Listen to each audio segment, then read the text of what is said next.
মহকুমার বিভিন্ন সমস্যা এবং দ্রুত পুরভোটের দাবিতে মহকুমা শাসককে ডেপুটেশন দিল বিজেপি। মঙ্গলবার ধূপগুড়ি বিধানসভা বিজেপির তরফে মহকুমা শাসকের কাছে 8 দফা দাবির বিষয় নিয়ে ডেপুটেশন দেওয়া হয়। দলীয় কার্যালয় থেকে মিছিল করে বিডিও অফিসে যায়। এদিকে ডেপুটেশন ঘিরে বিশাল পুলিশ বাহিনী মোতায়েন করা হয়েছিল বিডিও অফিস চত্বরে। মিছিল আসতে বিজেপি নেতাকর্মীরা গেট খোলার দাবিতে বিডিও অফিসের গেট ধাক্কাধাক্কি শুরু করে। বিজেপি কর্মীদের ধাক্কাতে খুলে যায় গেট। এরপর মহকুমা শাসকের কার্যালয়ের সামনে বসে পড়েন। একাধিক নেতাকর্মীরা বক্তব্য রাখেন বিভিন্ন সমস্যা নিয়ে।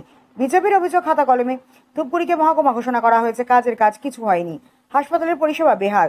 3 বছর ধরে পুরসভা ভোট হয়নি। ভোট না হওয়ার কারণে সাধারণ মানুষ পরিষেবা থেকে বঞ্চিত হচ্ছে।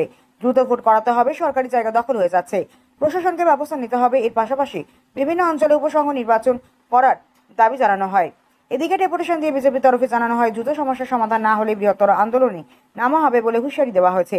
এদিনের এই কর্মসূচিতে উপস্থিত ছিলেন রাজ্য কমিটির সদস্য আগুন রায়, জেলা সম্পাদক মাধব চন্দ্র রায়, বিধানসভার কনভেনর চন্দন দত্ত, টাউন মন্ডলের সভাপতি পাপাই বসাক, বাবলু চৌধুরী সহ একাধিক নেতা কর্মীরা। ভারতীয় জনতা পার্টির পক্ষ থেকে বিভিন্ন ইস্যুতে, বিশেষ করে ধূপগুড়ি মিউনিসিপ্যালিটির যে নির্বাচন গত 3 বছর থেকে হচ্ছে না, সেই পরিপ্রেক্ষিতে ধূপগুড়িতে ডাম্পিং গ্রাউন্ড স্থাপনের পরিপ্রেক্ষিতে তৃণমূল কোম্পানি বিভিন্ন জায়গায় সরকারি জায়গা লুট করে তাদের নিজেদের কর্মীদের কাছে পাইয়ে দেওয়ার সুবিধাবাদী রাজনীতি, পাড়ায় সমস্যা সমাধানের নাম করে তৃণমূল কংগ্রেস সরকারি প্রকল্পে নিজেদের প্রকল্পকে চালিয়ে দেওয়ার চেষ্টা এবং বিরোধীদের সেখানে বিরোধী শূন্য করবার একটা কৌশল, এবং ধূপগুড়ি পৌরসভার মহকুমা হাসপাতালের সাইনবোর্ড শুধু নামেই সাইনবোর্ড, তার পরিকাঠামোগত উন্নয়ন থেকে শুরু করে অন্য কিছু না করে শুধুমাত্র ভোট পদ্ধতি পার করবার জন্য যে জুজু দেখিয়ে ধূপগুড়ি মানুষকে বোকা বানাচ্ছে, এই রকম 8 দফা দাবিতে ভারতীয় জনতা পার্টির পক্ষ থেকে আজকে ধূপগুড়ি বিধানসভার পক্ষ থেকে আজকে মহকুমা শাসকের কাছে আমাদের এই ডেপুটেশন।